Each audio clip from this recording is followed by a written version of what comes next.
EA Sports FIFA 20 sponsors Saturday's Social. Ollie, in front of me, I have some of the most searched questions about Ole Gunnar Solskjaer on the internet, and you're going to attempt to answer them now. How are you feeling?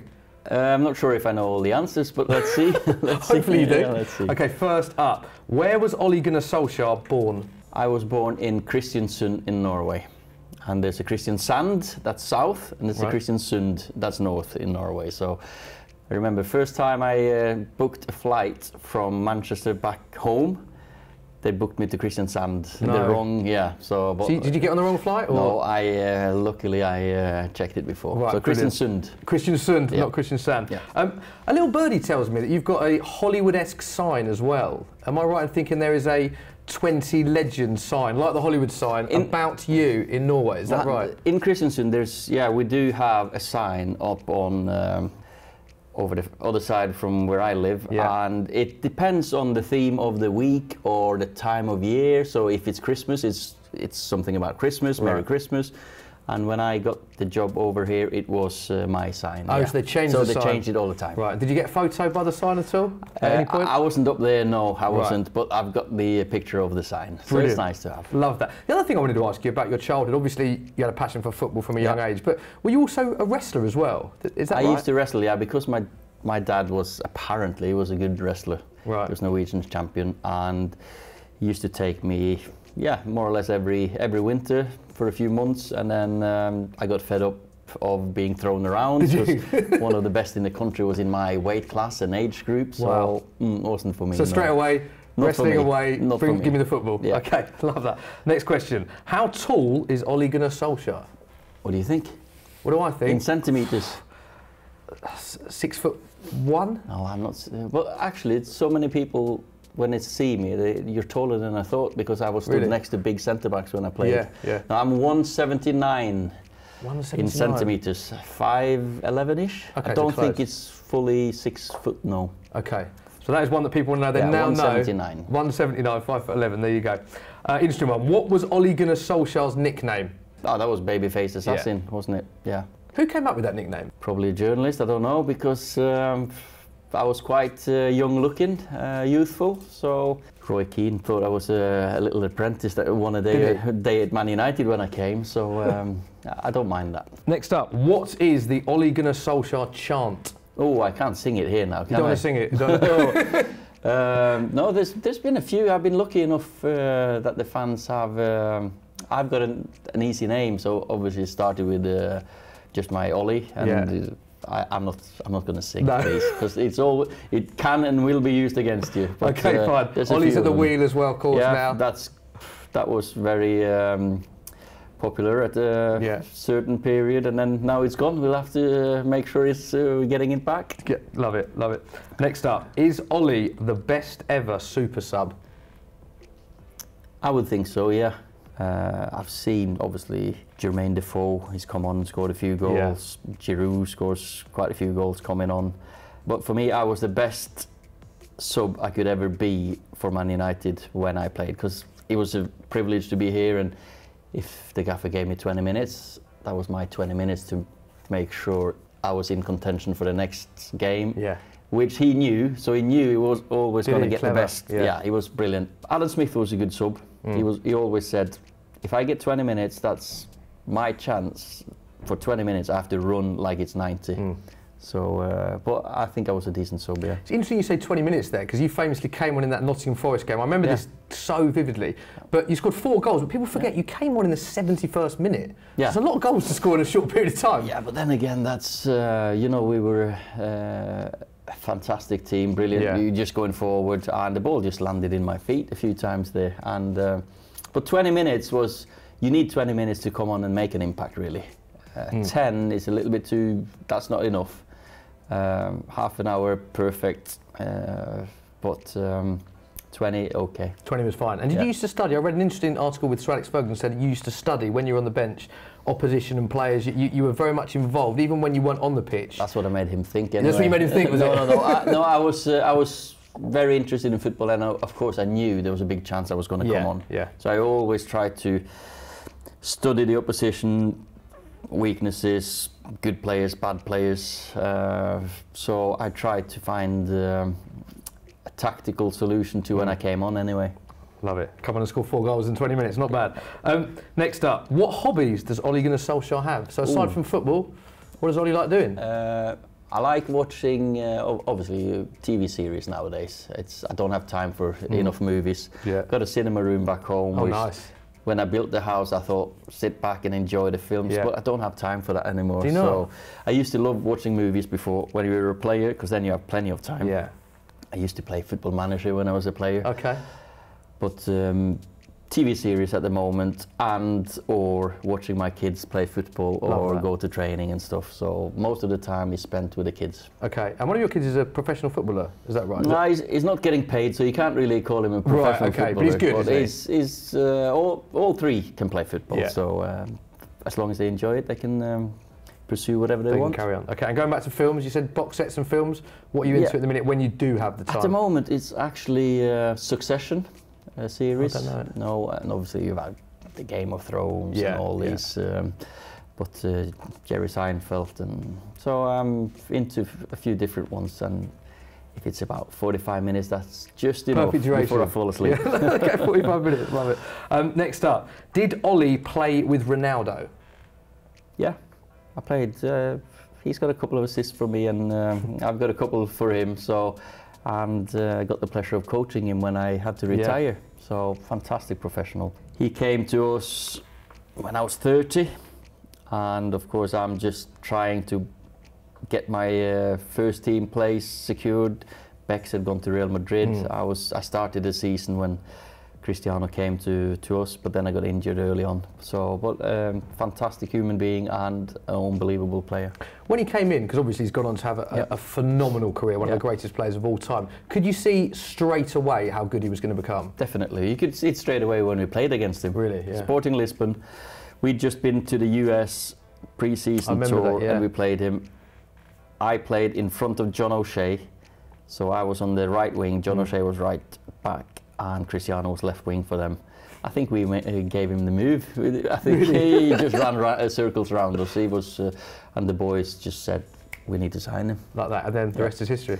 There's not many players that you give the responsibility to show the skills in training as a warm-up, but Mick Phelan always used to do that. Cristiano shows this and that, the other.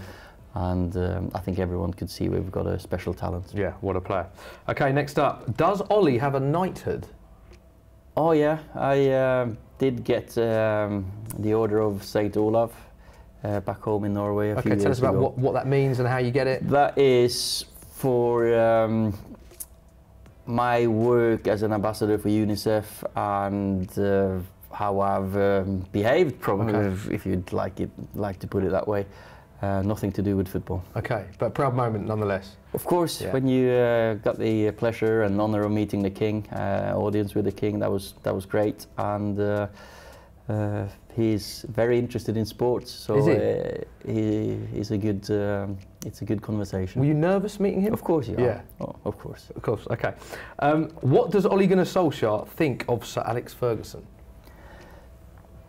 What a human being, fantastic manager. I've learned so much, and the way he's come back from his illness and the way he's now still helping managers around. You know, whoever needs advice, he'll give it. When I was a player, you were scared of him sometimes. You looked up to him, you had so much respect, you never wanted to let him down. Yeah, a lot of Man United players say that. Yeah. The one common theme is that they never wanted to let him down. It's like with your dad, I think. You don't want to let your dad down, but that was the feeling I had with Sir Alex, that I'll give everything to make you successful. And when we won the Champions League in '99, I still remember when he comes and hugs me, and I'm looking at him thinking, you deserve this. So you're thinking that? I'm thinking that about him, and that's the type of man he was. So that was your relationship when you were a player. How's your relationship now that you're a manager? Is he someone that you still pick up the phone to? Does he give you advice before you got in the job? How does that work? Sometimes he rings me, sometimes I ring him. We meet after every home game because he's got his lounge up at Old Trafford, so I always make sure I go past, and we do have lunch at times, and we've kept a good relationship. Brilliant. Okay. It's stupid not to. I know. Stupid not to ask for his advice. Brilliant. Love that. Who does Ole support? Who I support? Yeah. As in. So as a kid.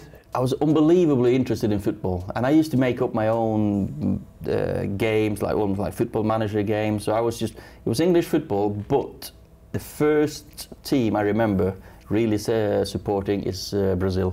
Oh, Brazil. World Cup 1982, with Zico, Socrates, Falcao, Eder. Not a bad team that one. No, that was my favourite team, and since then I've been a massive fan of Brazil. Yeah.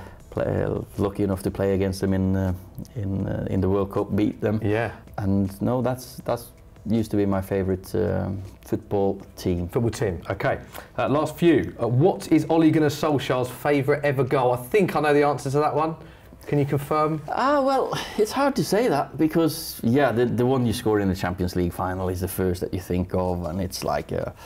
That's the one defining moment probably in my career. Then again, the first goal you score for Man United. Okay. Or maybe the last goal I scored for Man United. Both first and last, both 6 minutes after I came on against Blackburn. Wow. Both of them. I didn't know that. So no, but my favourite, I scored a couple of nice ones when I curled the top corner. Probably my favourite is a left foot volley I had against Sturm Graz, because I'm quite, how do you say, I like to practice things and then execute them. Yeah. So when you practice and practice and practice and you make something that you really practice, that feels better for me than just like a lucky goal or a fluke. So the technique of that goal. Because I've achieved something.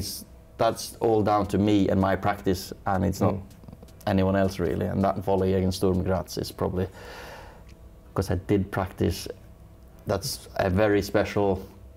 I did practice 3 or 4 days before that volley over at Carrington here, just by myself. An afternoon, I was just there kicking the ball up, just turning around high 18-yard line, and that left foot volley was, when you do it 3 days, 4 days later, it's like one of them special moments. Love that for the technique. Let's quickly talk about that famous goal that you scored, because I remember watching that, and I'm not even a Man United fan, but just the euphoria that I felt because of how dramatic it was. Last minute, the fact that it was 1-0 down until the 90th minute in the Champions League final to win the treble. I mean, can you just begin to explain what that moment was like? When you're in the moment and you're there, you're just so focused, because we're so, how do you call, fine-tuned and professional athletes. You've got to be focused on your job. You can't think about the magnitude of the occasion. And for me, of course, the goal in the Champions League final is something you dream of. Yeah.